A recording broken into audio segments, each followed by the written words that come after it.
नमस्कार दोस्तों, स्वागत है आपका हमारे चैनल हिंदी मस्ती में।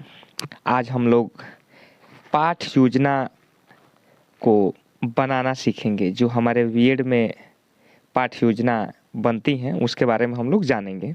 पाठ योजना क्या होती है, या एक पाठ आपको दे दिया जाता है और उस पाठ के हिसाब से आप लोगों को बनाना पड़ता है। जो बीएड के प्रशिक्षण देने वाले जो छात्र छात्राएं होते हैं, छात्राध्यापक या छात्राध्यापिकाएं होती हैं, उनको बनाना होता है। किसी एक पाठ का मतलब पाठ योजना बनाना होता है। उसमें प्रश्नोत्तर होते हैं, कुछ बच्चों के द्वारा प्रश्न से उत्तर निकलवाया जाता है, उसको पढ़ाया जाता है। तो उसके बारे में हम लोग आज जानेंगे।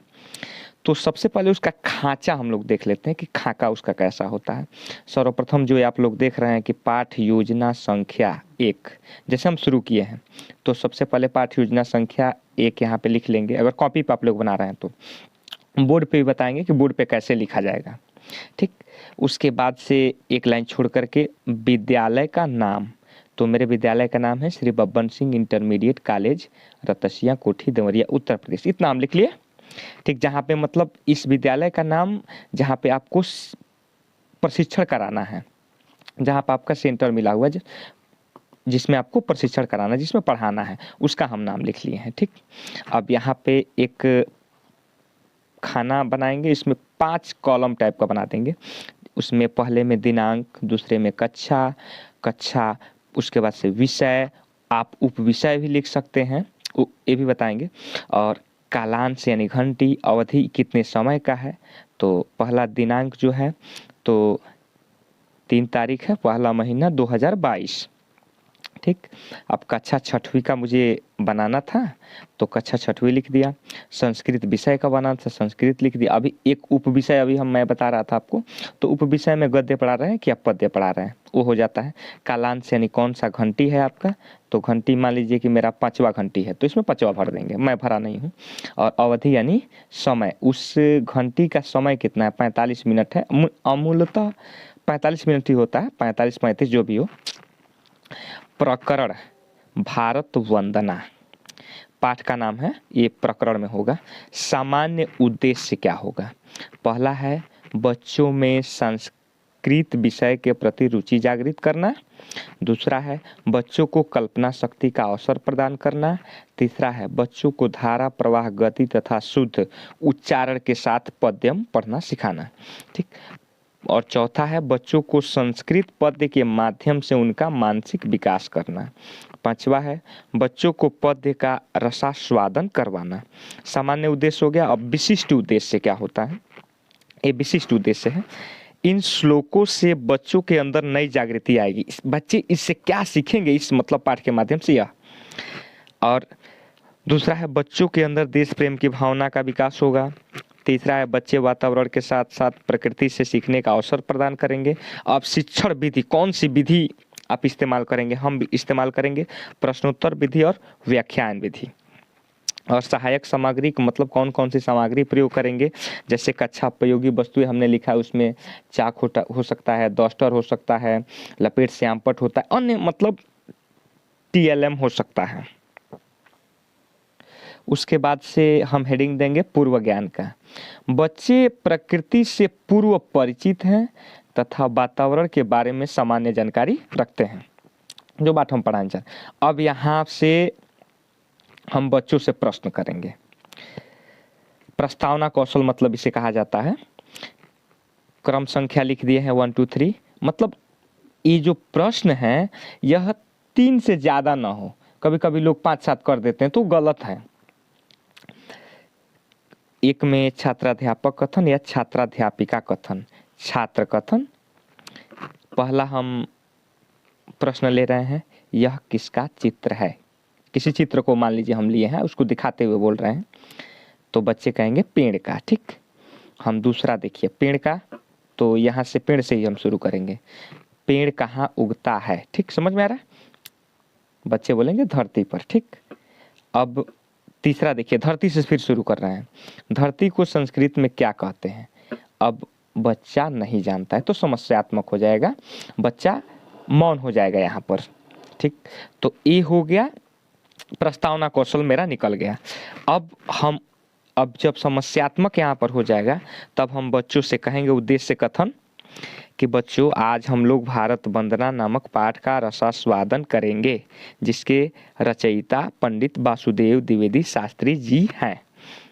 अब यहाँ से हम प्रस्तुतिकरण का लिखेंगे। मातृभूमि नमो, मातृभूमि नमः, मातृभूमि नमो, मातृभूमि नमः।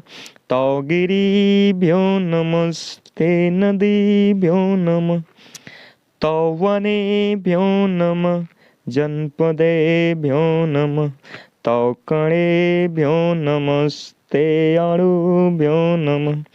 मातृभूमि नमो, मातृभूमि नमः। प्राणिदे त्राणिदे देवी शक्ति प्रदे, रिद्धिदे सिद्धिदे भुक्ति मुक्ति प्रदे, सर्वदे सर्वदा देवी तुभ्यं नमः। मातृभूमि नमो, मातृभूमि नमः। अब ये तो मतलब हमारा पूरा यहाँ से यहाँ तक वो कविता हो गया, ठीक। अब इसको मैंने गा करके बताया। इसी टाइप से मतलब आप जब शुरू करेंगे तो आप गा कर भी बता सकते हैं बच्चों को। अब बारी आती है आदर्श वाचन की। छात्राध्यापक द्वारा उचित लय, आरोह अवरोह के साथ श्लोकों का आदर्श वाचन किया जाएगा। जैसे मैंने पढ़ा वही बात है।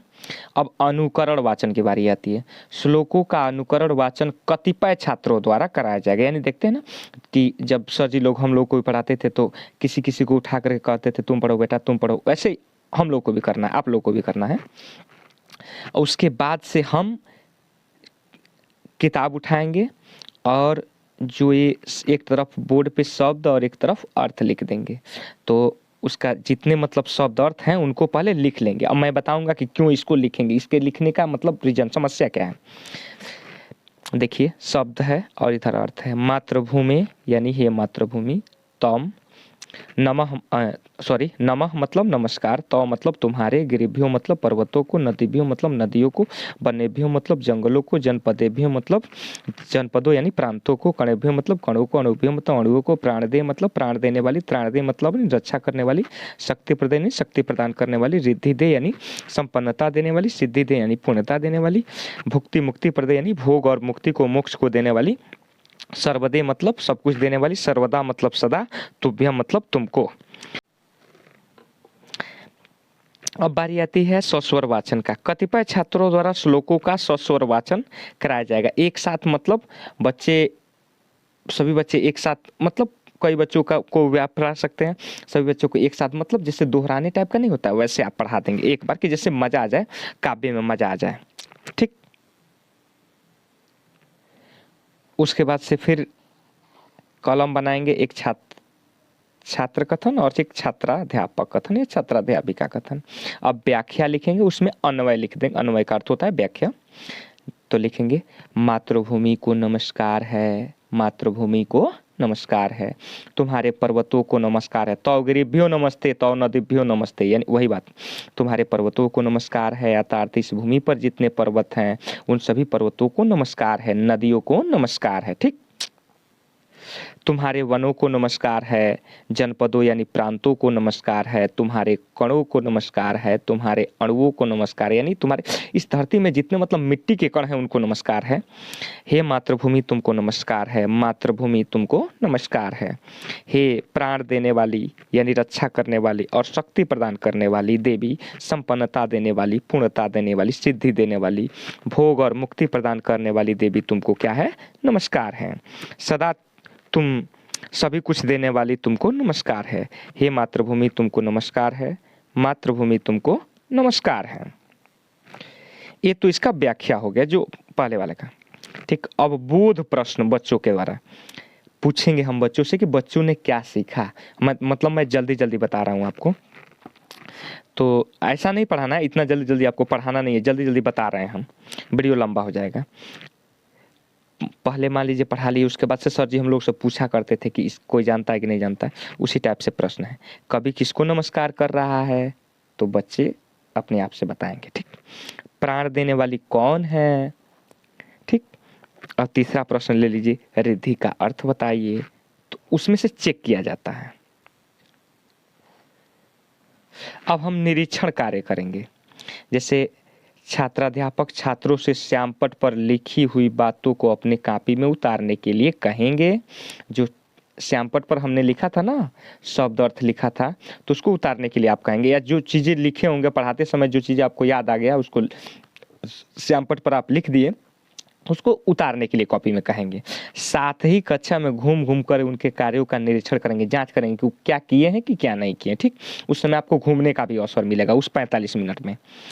उसके बाद से जब वो सब लिख लेंगे, कहेंगे सर या मैम हम लिख लिए, उसके बाद से मान लीजिए कि आपके पास ज़्यादा टाइम हो जा रहा है, आप मान लीजिए कि 20 मिनट में सब कर दिए, तो आप कुछ समय तक बच्चों से कह देंगे, ये आपका प्लस पॉइंट है मौन वाचन, कहेंगे कि आप लोग मन में आप लोग पढ़िए, तो उसे मौन वाचन कहा जाएगा।